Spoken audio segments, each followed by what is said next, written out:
Welcome to Thursday Night Lights on Fox 12 Oregon, presented by Pacific Office Automation. Well, for years, it was all about Fridays. These days, Thursdays get a little love, too. Week 6 now of Fox 12's Friday Night Lights. And while essentially every school will play at least one Thursday, this one was circled on the calendar to again showcase the best 6A league in the state of Oregon. All 6 teams in the Three Rivers League ranked in the top 10.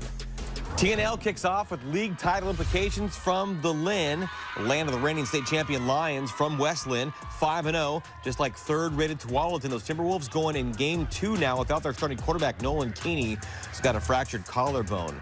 Tualatin rallied back from 17 down a week ago against Lake Ridge, could not get back in this one. First possession, first Lion points. Baird, Gilroy, Gabe Howard, stooging him 33 yards in for the senior, and his buddy Hudson Hardy went down season-ending knee injury earlier in the year. After another 3 and out, we got a quarterback keeper, Nick Sakis, 4 yards and in. It's 14-0. Before the end of the first quarter, there would be more. Gilroy back at quarterback and a home run ball to Oregon State's baseball commit as Ryan Vandenbrink slides in safely in a blink. It's 20-0. Boy, they kept on trucking. On 3rd and long, you start the bus with Gus the Bus. Gus Donnerberg on his way to Idaho. His own personal touchdown here. 22 yards to Kevin Lund on the misdirection play. Oregon Duck commit to Gage. Hurich stuck 3 more. True and through. 37-0 the final. Lions next go to Tigard. The T-Wolves host Lake Oswego. Both will be back under the Friday Night Lights. And not in years have the Oregon City Pioneers have been undefeated one week into October, but here they were. Fox 12's Iowa Leaks rolled with the 5-0 Pios this morning on Good Day Oregon ahead of senior night. That's right. We are here at Oregon City getting ready for their game tonight against Lake Oswego. It's going to be a great game. OC is going in 5-0. Let's hear it. Woo! Tonight, you're going in 5-0. How you feeling? Feeling good. Just excited to play with each other and play against a really great team.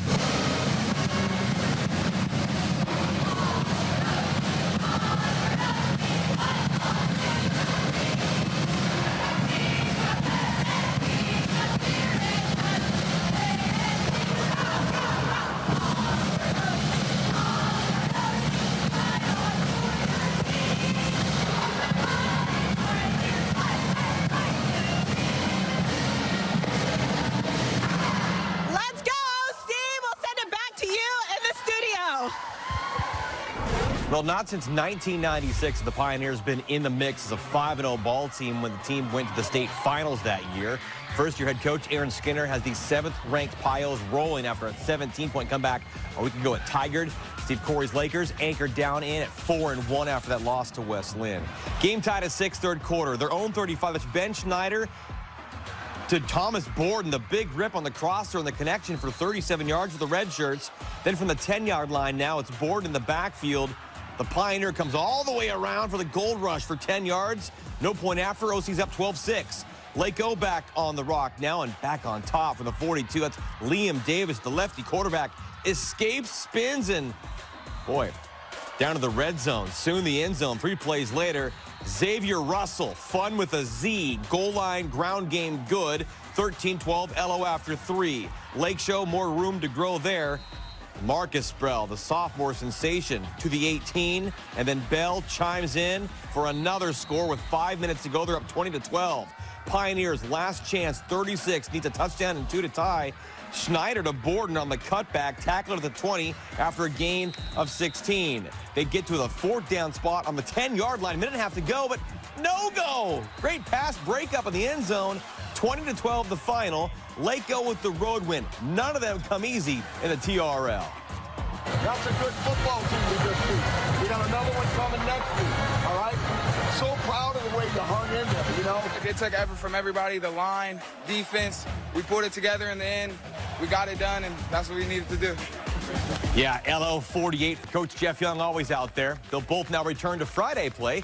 Lakers anchor up to Tualatin. Pioneers next head to the lake with Lake Ridge. And football can be a much-needed escape and reality for kids, coaches, and families. Our deepest sympathies to those who lost a son, brother, and buddy in this week's fatal plane crash in Newburgh. To honor the life of such an incredible young man. Yeah, Spencer Phillips' team held a moment of silence before their league game with Tigard to honor the life and memory of Barrett Mavakwa. Barrett, a 2021 graduate at Lake Ridge who died in Tuesday's crash during a training flight that ended up crashing into a house. Barrett wore number 56 as an offensive lineman for the Pacers, who had just earned his pilot's license last week.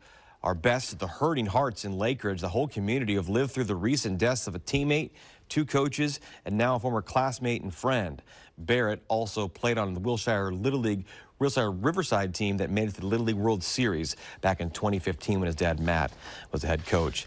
As for the game, number 10, Tigard, number 8, Lake Ridge, both 4-1 overall after each side saw 3-score leads vanish in their league openers. Tigard early with the ball at midfield. What a sky on this night. 3rd down. Jake Feist fakes the handoff and is going to be ripped off here by Jake Moliero. Jake makes the mistakes his business. And then Lake Ridge results that in 6 points. Gabe Motzenbacher to the USC kid. Joey Olson, catch and stretch. 16-yard score, the only point of the first for either side. Lake Ridge about that defense, too. Right before the quarter ended, Noah Tischendorf, the monster mash. The 3rd down sack and loss of 9. Tigers like to go for it there on the 2nd quarter and 4th down, but Noah snuffs it out as well. They've got film there. Lake Ridge feeling no pain, all the gain. Then the Tigers made something happen, a fumble, a scoop, and that's going to be a score. Big play, Cody McClay going the other way, 80 yards, but the Pacers pegged 2 more touchdowns on the board before halftime. So we pick it back up in the 3rd quarter as we swapped out our photographers. Sometimes that happens. 20-7 in favor of Lake Ridge on homecoming. We got some tape of a kicker. Keaton Emmett, the general. See, there we go, 2nd half. Now they're going to say, hey, you're heavy. I'm going to go, I'm sorry, I didn't make that mistake happen. 2nd quarter, we got Keaton Emmett. He's the general from 22 yards away, 22-7. You know, Joey Olson started this highlight tape, and he'll digitize it here. 4th quarter, hat trick for that big, talented kid going to the Big Ten. Can't slant that. 30-9, Lake Ridge back right on homecoming and doing it for Barrett and doing it well. Save those clips. Pacers will be in the OC now. Tigers get home with West Lynn.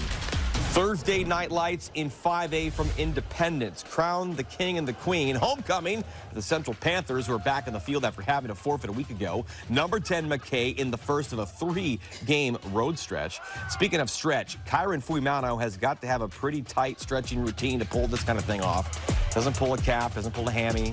He's probably not 42. The Island Boy Camp kid eventually scrambles, and the senior moves the sticks for a 1st down.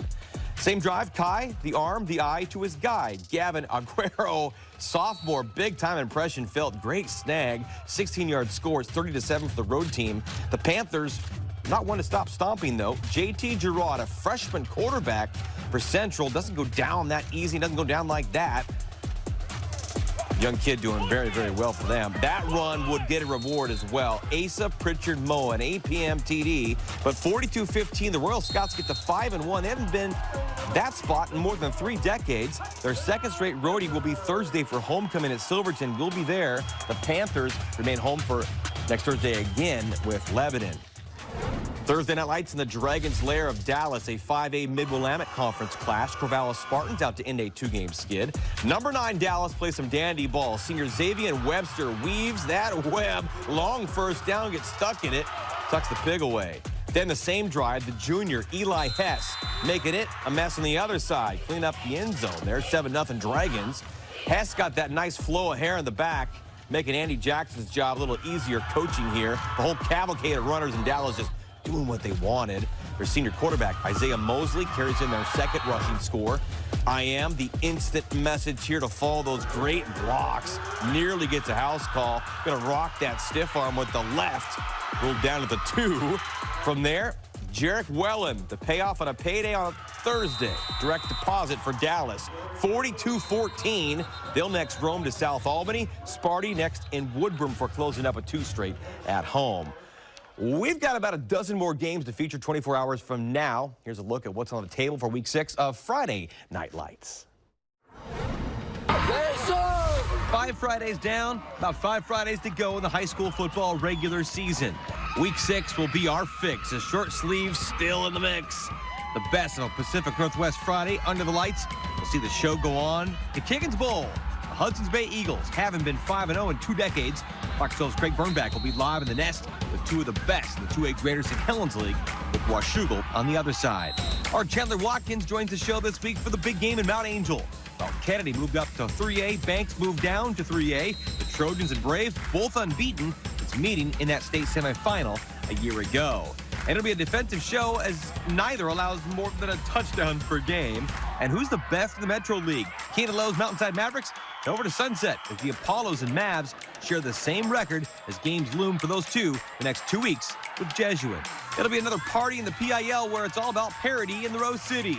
First place Roosevelt on that new turf of Lincoln for homecoming of the Cardinals. And co-league leading Wells, they're 5-0. Guardians head out to protect at Jefferson. Franklin and Grant game back. They'll square off at Marshall. The capital city home of the unbeaten South Salem Saxons. McNary seeks win number 1 in that one. Sprague and West Salem will battle to remain relevant in the run for playoff seeding. In Vancouver, Mackenzie Stadium will hold another doubleheader. The return of the MAC will see Kelso and Heritage, followed by Prairie and Mountain View. We can't wait to serve up Week 6 of Fox 12's Friday Night Lights. Yeah, Thursdays for the thrills, Fridays even more fun. See you for the full 30-minute show tomorrow night, 10:30, right here on Fox 12. And also tomorrow, high school spotlight. Early in the summer, a simple slide by a club softball player from Banks turned into a family's worst nightmare. 14-year-old Chloe Long went from sliding in shorts on the dirt to getting an infection that turned into septic shock and put her in a coma. That was in June. This is now a happy update with the Braves' healthy freshman who's enjoying all that life in softball can give with her club team, the Oregon Blaze. I realize how important the time is. Like, do as good as you can. Don't make excuses. Like, you won't be playing for your whole life, so just play while you can. Give your 100%. Yeah, more of our time around the diamond with K9 in the high school spotlight with FNL tomorrow night. So good to see Chloe doing so well. Her full story is to come. If you know of a prep athlete deserving of any time in the spotlight this school year, just let me know. These are the nights we live for, the temperatures, the competition, live television. Oh, yeah. We're here. Yeah. Feels good outside, guys. It sure does. It's nice. I hope you can step out.